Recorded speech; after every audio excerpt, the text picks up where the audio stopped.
What's up, guys? Norman and I wanted to come on here and talk to y'all a little bit, but we wanted to wish y'all a very Merry Christmas and a Happy New Year.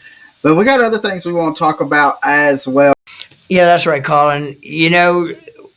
Just a couple of days ago, actually, the 2025 Elite Series roster has been announced. And, Colin, we're excited about what's going on for 2025 with the Bassmaster Elite Series. And, in my opinion, Colin, this could be one of the strongest Elite Series fields to date, dude. Just looking at some of these names on here, there we got another impressive rookie class. The last 2 years, Colin, we have seen some of the best rookies ever to join and fish the Elite Series. I mean, just some true hammers that was in the top 10 almost tournament in and tournament out. We got another strong rookie class coming up. So we're excited about some of the storylines, man, Colin.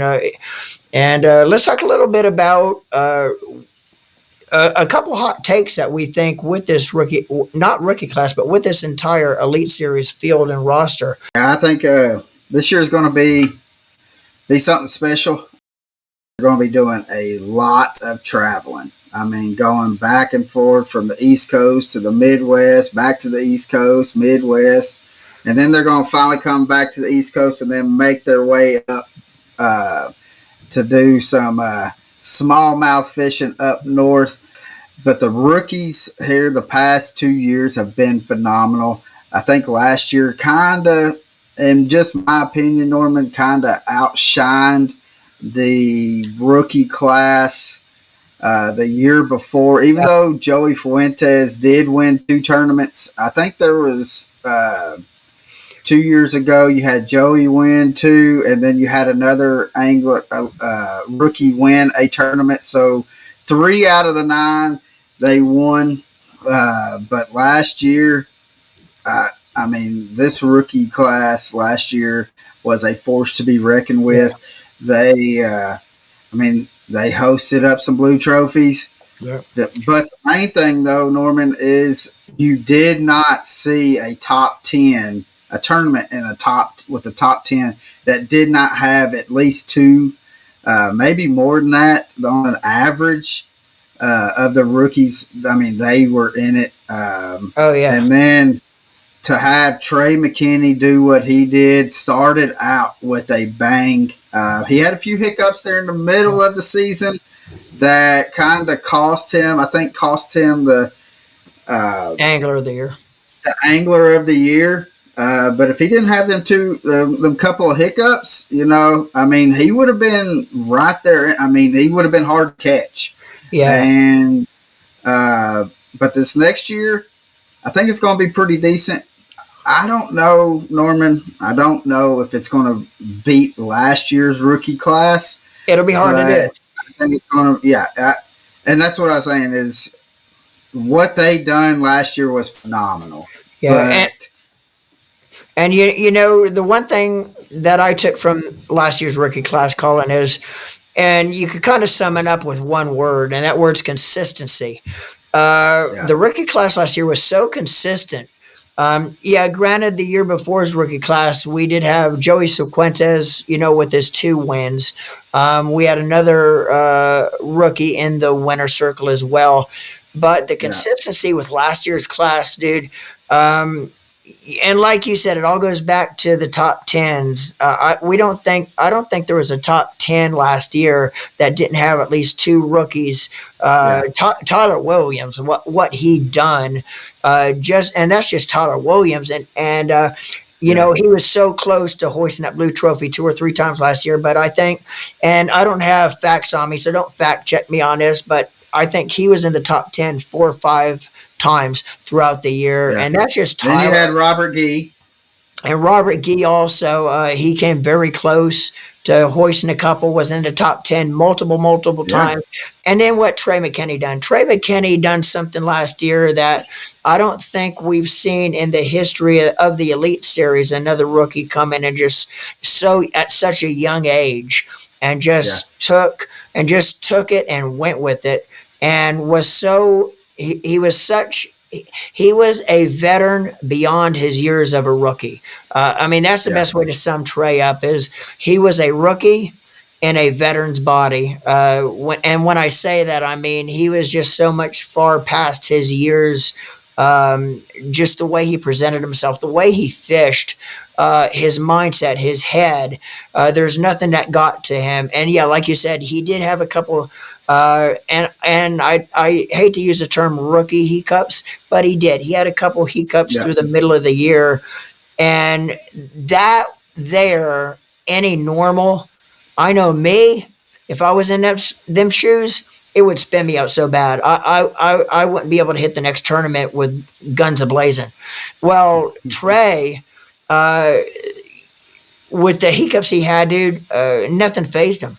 Yeah. He just moved on to the next, had no memory, and yeah, and he was just at the top of his game all year. So that's one of the things I'm looking most forward to seeing this year is this year's rookie class coming in, if they're going to be able to, do some of the things that the rookie class have done in the last couple of years. Because we still, even though they might not match up to last year's or the year before, I think there's still going to be a lot of hammers coming into the Elite Series as rookies.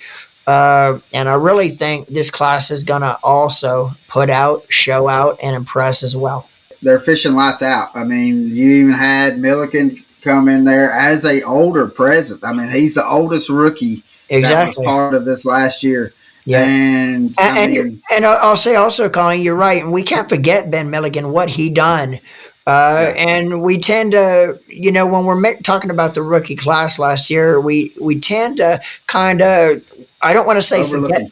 Yeah, I was going to say I don't want to say forget Ben, but overlook Ben just because Ben's been around for a long Yeah. time.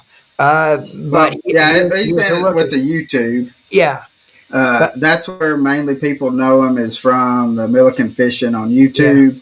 But I mean, but as a, a like a elite angler, I mean, it was his rookie year. yeah. He literally went and fished opens for the first time 2 years ago, and just hammered them Oh yeah, and got that spot. I mean, he well earned the spot to be able to be on, which yeah. all these guys do. I mean, once you get to that level, I mean, everybody's paid their dues. I mean, it's well earned. But once they get there, it's all right. Here in 2 years, are you going to be able to hold it right there? Yeah. I And mean, I, because yeah. there's cats behind them that's scratching and clawing, trying to get up to there, Oh and yeah. they're going to do everything they can to get up there. So it's going to be interesting, kind of see how it plays out the next couple of years Yeah. to see really who's going to be able to stick with it and Oh yeah. stay in the elites and stuff. Yeah. But I do want to talk though, Norman. I want to talk about the schedule. I mean, the first tournament is going to be uh, on the St. Johns River, Hmm. and from talking to the other anglers, the elite anglers that we've had on the St. Johns River, it's going to be they're going to be able to they're fishing a different part of the St. Johns River that they typically do not fish. So it's going to be interesting to see really who comes out and who performs at this one on Yeah. the St. Johns River. I think it's going to be a surprise. We're going to be surprised who wins this because St. John River, they're going to be able to utilize a little bit the forward facing sonar. They're going to have some current. And it really kind of plays out, in which you know more about it than what I really do about that time of the year during in Florida. But if they get a lot of rain, that could play. I mean, get a lot of rain or Pl- don't get enough rain, it's going to play. I think it's play a big factor. yeah, Yeah. yeah. So I think it's going to be interesting. Stop number 2 is going to be Okeechobee. Yeah, and you know, Colin, that stop number 2 in Okeechobee, that event there is what I'm kind of looking most forward to being able to watch and kind of see what happens. The main reason is, you know, going down to Lake Okeechobee. Of course, we all remember last year, first open of the year, what took place with Scott Yeah, Martin. Scott Martin went into that open on Lake Okeechobee and just flat out dominated, crushed the entire field. Lake Okeechobee is Scott's playground. yeah, That and is where he grew up fishing. There's no other elite angler on tour that knows Lake Okeechobee more than Scott does. So it's going to be real interesting to see if that second event of the year, if Scott and that's Martin about the same time as that open was. about the same time. So And again, Florida, if you're not familiar with fishing Florida that time of the year, Florida, of course, fishing's day to day no matter where you go, especially in the wintertime with weather patterns, a whole 9 yards. But there's nothing more so than Florida that time of the year with cold fronts. You know, it could go from, we could literally in Florida go from 30s during the day for 5 days straight to 5 days later have 70s in the morning for 5 days straight. yeah, So Florida is one state that you never know during January, February, March, day to day, what's going to happen, how the fishing's going to be. But I'm looking forward to seeing if Scott's going to be able to lift that coveted blue trophy after that Okeechobee event, just knowing how good he is at that place and how well he knows Okeechobee. yeah. So I'm right there with you. He's my angler to pick if I was doing uh, the fantasy fishing deal. Yeah. I would definitely have to put Scott as who I picked to win because I mean he can't fish that Okeechobee as long as he has and not be able to duplicate what he done during that opens. Now he said when we had him on, he said that he didn't have that much traffic around him, but I guarantee you there's going to be traffic around him this next time Yeah. Yeah. that he's fishing it. But let's go stop number 3. It's the World Series Super Bowl of bass fishing. We got the Bassmaster Classic in Fort Worth, Texas at Lake Ray Roberts. This is going to be a smash fest, Norman. Um, and you have to wait. I've already put in my predictions of who I think is going to win. Norman knows, and we done a recorded episode, and I leaked out. It's going to come out um, before the classic, and I've already told them who I think is going to win. Yeah, But and yeah, you know, Colin, too. What is synonymous with Texas? Of course, Texas. Everybody knows Texas as being big, the biggest mm-hmm. state in the United States. Well, what else does Texas have? Texas has some gigantic bass, and Yeah, big bass come from Texas.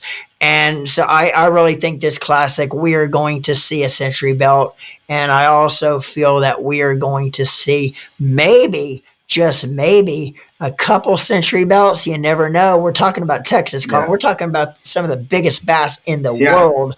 But you know, I'm right with you, and I'm not going to give away your prediction because that will come out in the one of the February episodes. But I'm right with you there as far as he's one of the anglers that I want to keep a close eye on.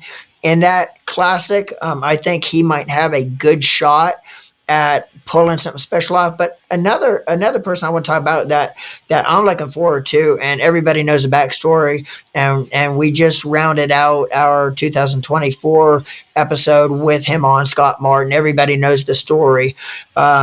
Uh, and it's not a matter of if it's going to happen. It's just a matter of when it's going to happen.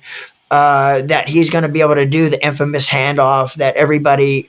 I don't think there's a bass fan out there that can't wait to be able to watch that when the handoff is made from Scott to Yeah. Pops. And who knows, it might just come down in Texas where Scott might be able to do the handoff for the Ray Scott Trophy. So that is one of the things I'm looking forward to as far as this year's classic. So the next stop is Elizabeth City, North Carolina.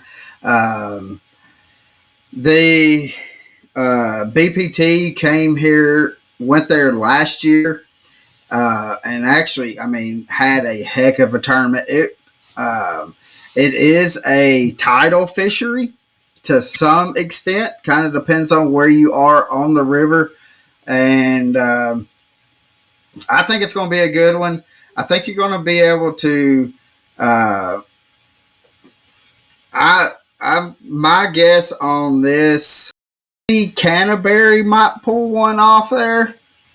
Um, because I think, I mean, he's from around that area, so I think he's got history on that river, Norman. So, but I mean, you know how it is. It's not all the time that the hometown hero actually kind of does well in a Yeah, tournament, yeah, but um, I will say it's either going to be him or maybe one of the Louisiana guys that does fish some kind of yeah, uh, tidal waters that's going to win it. yeah. I'm right So with you there. this next one, it's going to be in Anderson, South Carolina, Lake Hartwell. It's Lake Hartwell is only like 3.5, 4 hours away from us. I'm going to try to get out there and drag Norman out there because I believe that Patrick Walters is going to win this. I mean, you cannot say South Carolina and have a Bassmaster Elite tournament and not put Patrick Walters in there. He has shown out that all the big lakes in South Carolina, he does his job and he wrecks them. And so that's going to be a blue. Lake Hartwell is a blue herring lake, so it's going to be interesting. I did like when they were. Uh, there here not too long ago. If I remember correctly, the Classic was there not too long ago, right? Yeah, the classic. A few years ago, I think. Actually, the classic's been Yeah, I there. think 3 years ago.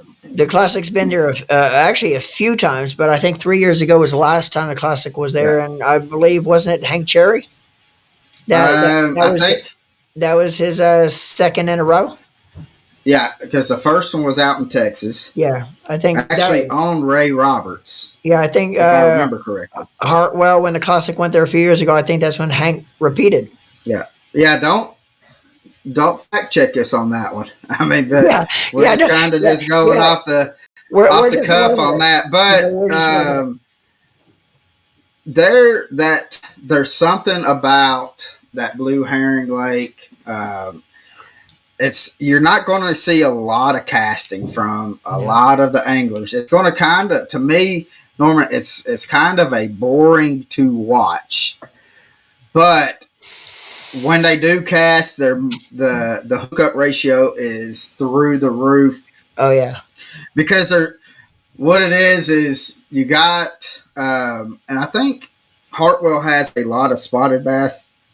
right. So, um, but what it is though is the bass are schooling up these blue herring and they're busting them on top, and so you're going to be seeing them but top water fishing, uh, which everybody loves that. But Hartwell again, it's going to be a good tournament. We're actually going to be there, but the next stop is probably the best bass fishing lake in the country, probably in the world. You can go on and rank it as that. Um, Phenomenal, great to watch. I think what there was 4 or 5 century belts last year on this lake. and that's Lake Fork in Texas. Um, this one is going to be an interesting one for me. Well, Uh, I tell you what, Colin, I'm going to put this out there right now. Um, 3 years ago and 2 years ago, we seen Lee Livesty pull off some amazing yeah, results, and he won that event back to 2 years back ago. year. He Yeah, won it back to back years.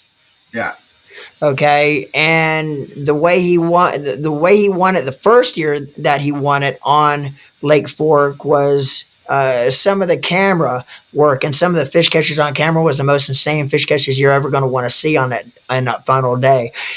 He got everything on a zero spook all topwater fish, and then 2 years ago he actually pulled it off again. Well, last year he had a little bit of hiccup in his giddy up and didn't quite have the tournament on Lake Fork that we all are accustomed to seeing Lee have on yeah, that body yeah, of water. So I really think he's going to take that personal his last year's results on Lake Fork because everybody's so accustomed to seeing him up there at the leaderboard because that is his home body of water. He guides on that lake in the off season. yeah, He's guided on that lake for a long time.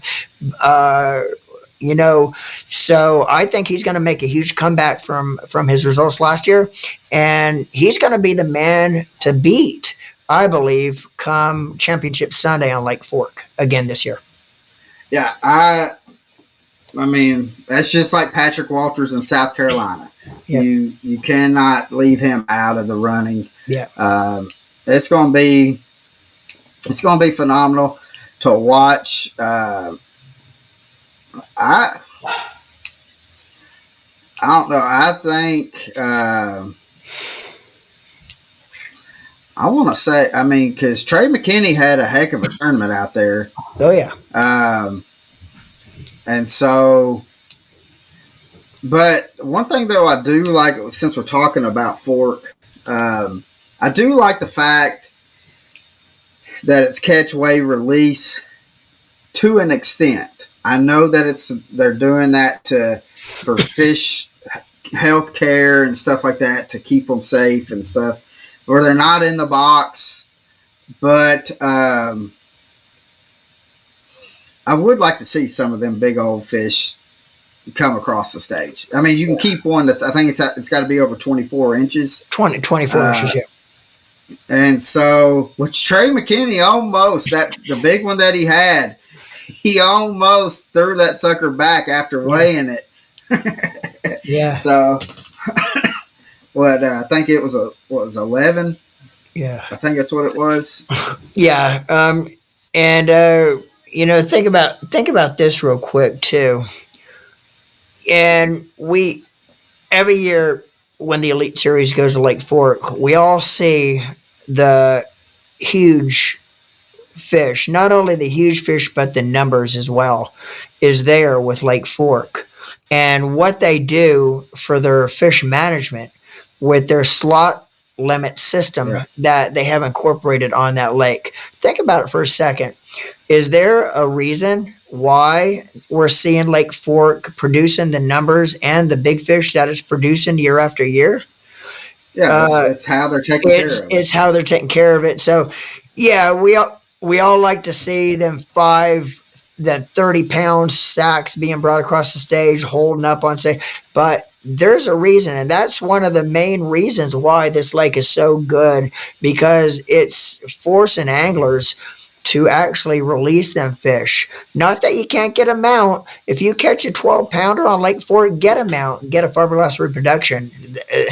Yeah, Today's day and age, man, the fiberglass they're just as reproductions, nice. they look identical to the catch. Take a picture, they get match all the colors. It looks just like your picture of you holding it up Yeah, before you release it. So that that to me is one of the main reasons why that lake is producing like it does year after year. It's just because of the way they take care of it, and that slot limit helps big time. yeah, yeah. So let's go to the next one. So the next tournament, guys, we're gonna have in Texas again. It's going to be on the Sabine River. Um, I really think Tyler Williams is going to win a tournament this next year. He was knocking on the doors way too many times. Um, but I don't think, Norman, I don't really think that this Sabine is going to be the place that he does it.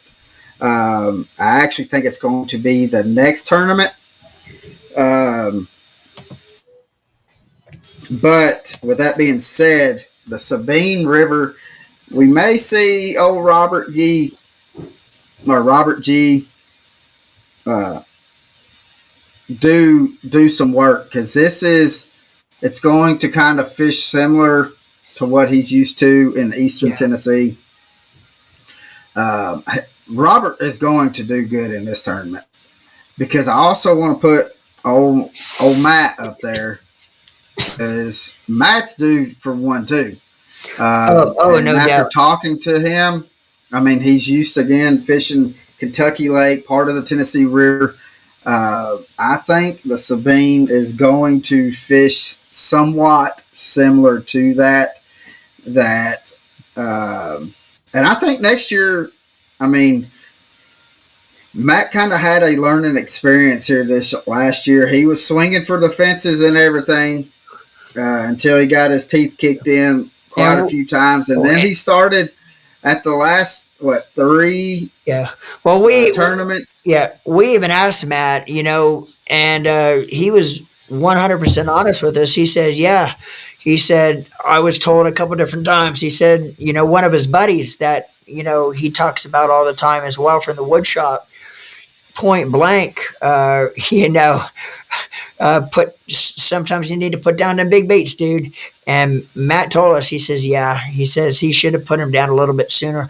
But talking about Matt, I think Matt is going to come in to this year with guns ablazing, because we're going to see something this year in the classic that just over the past 5 or 6 years we're not accustomed to seeing, and Matt's not going to be there. He's going to be at the classic, but he's not going to be where he wants to be.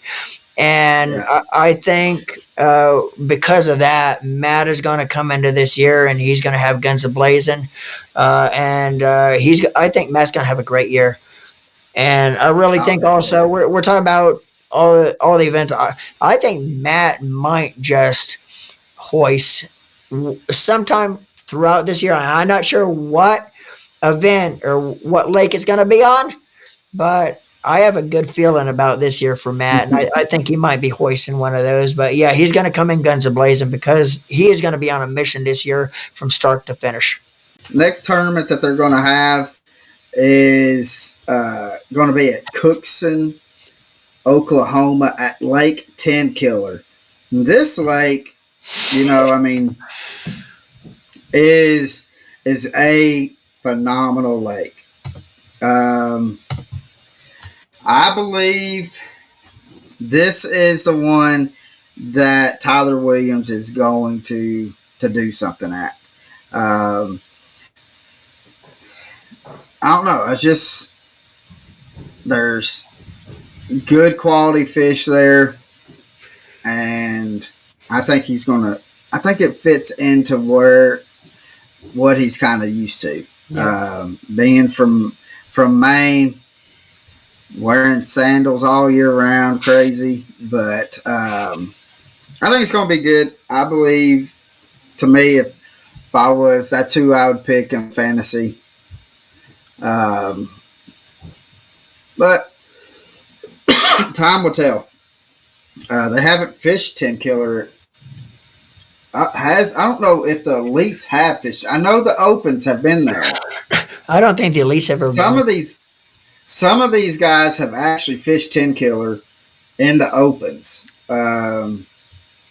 So they're going to have a little bit of experience on that. Um, but that's going to be a heck of a tournament. So the next tournament is a tournament that probably that one of them that everybody looks forward to every year. Um, is up in Michigan at Lake St. Clair. Now, we know what St. Clair can do, and I think around that time, Norman, it's just going to be because it's August 7th through the 10th. Um, there's just going to be some footballs being caught. That's just what I think. I think you might be right there. And I think I don't. I really don't know. I mean, the Johnsons can do some magic, but I want to say if I was to have to put money on it, I mean, you can't take Patrick out of fishing up there. I mean, he does host a Century Belt and a Blue Trophy from up north. You can't take him out.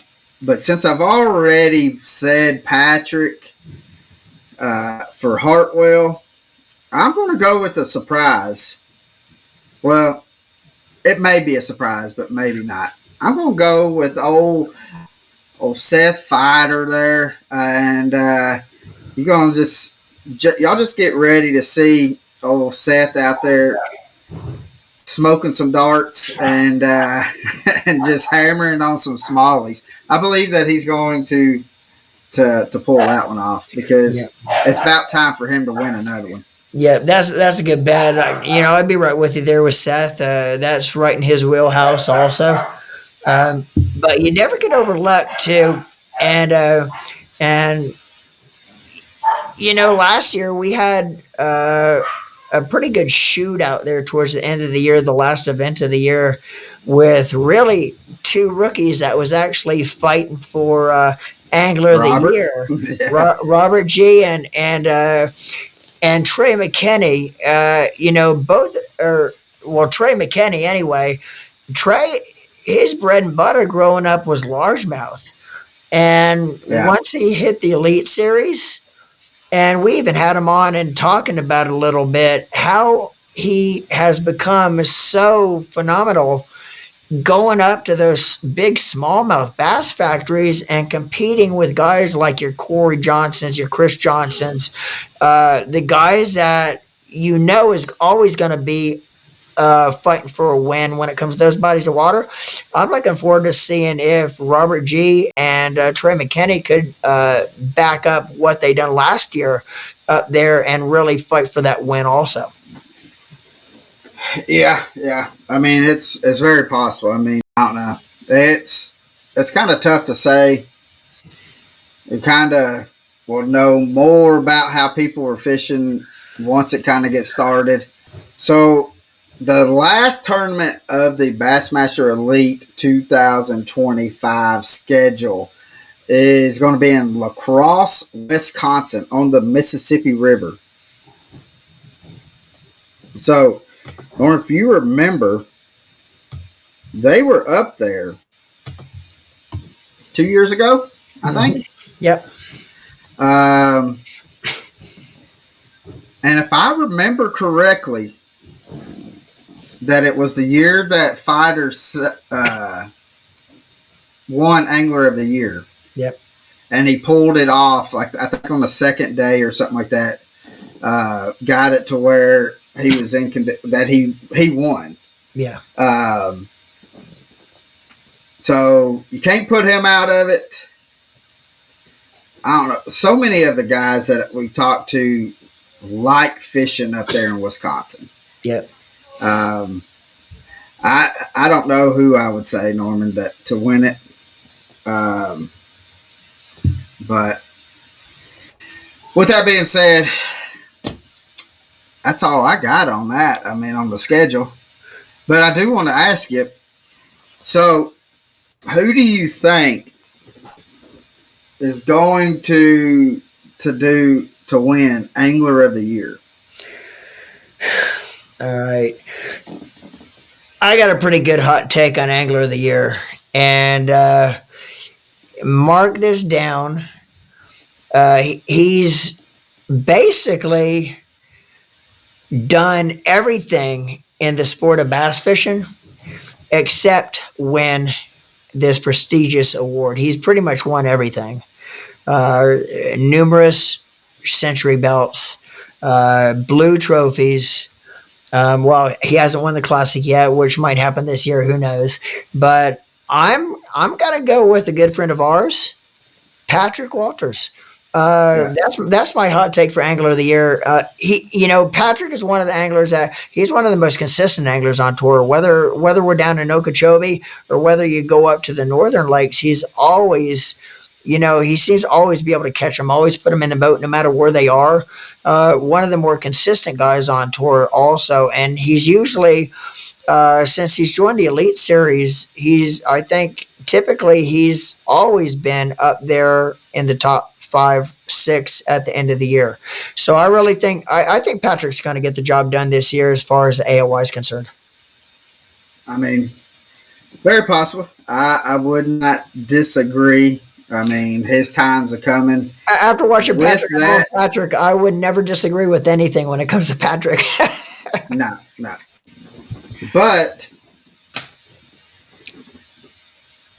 we are Patrick Walters fans.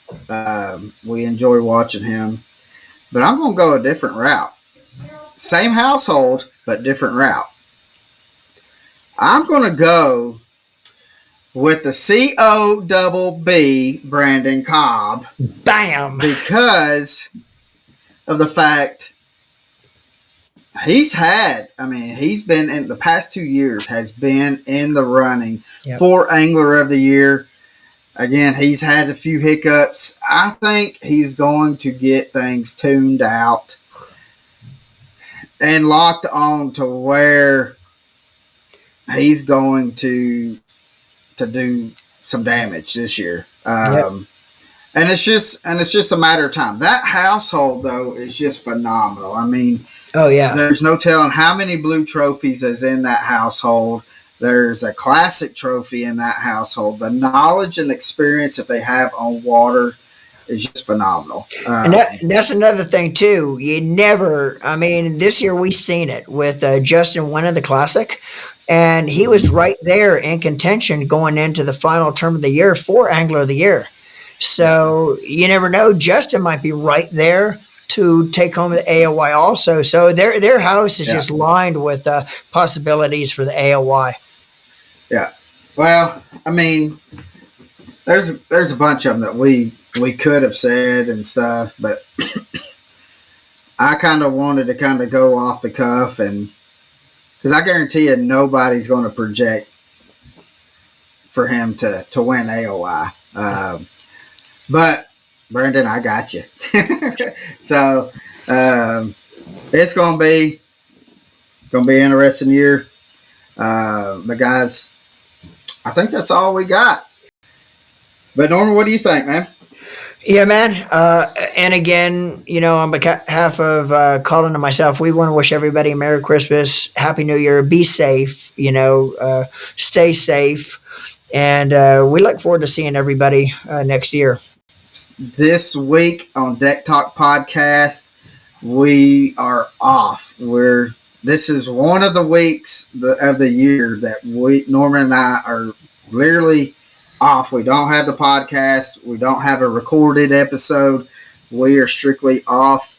And so we're going to enjoy the time with the family and friends. But Norman, who do we have that's coming on our first episode of 2025? Who do we have coming on? On January 2nd, which is going to be our first episode of the new year, we have Duck Dynasty legend John Godwin's going to be on the show, and so anyway, we're looking forward to that. That is going to be a fun show with Godwin from Duck Dynasty. So that's a show you're not going to want to miss. Yeah, it's going to be a blast. Well, I mean, we're already booked out till beginning of March. Yep. So, and who we have coming on? We finished with a bang, and we're going to start off with a bang. Yeah. And again, we are for our first month of the year. We don't want to give too much away. We want y'all to go to our website. There, you'll be able to find our entire guest lineup for January and February. And again, we start off the year with a bang with John Godwin from Duck Dynasty. But, the next two episodes in that month, we have a couple of heavy hitters from the BPT. And go to the website, find out who they're going to be.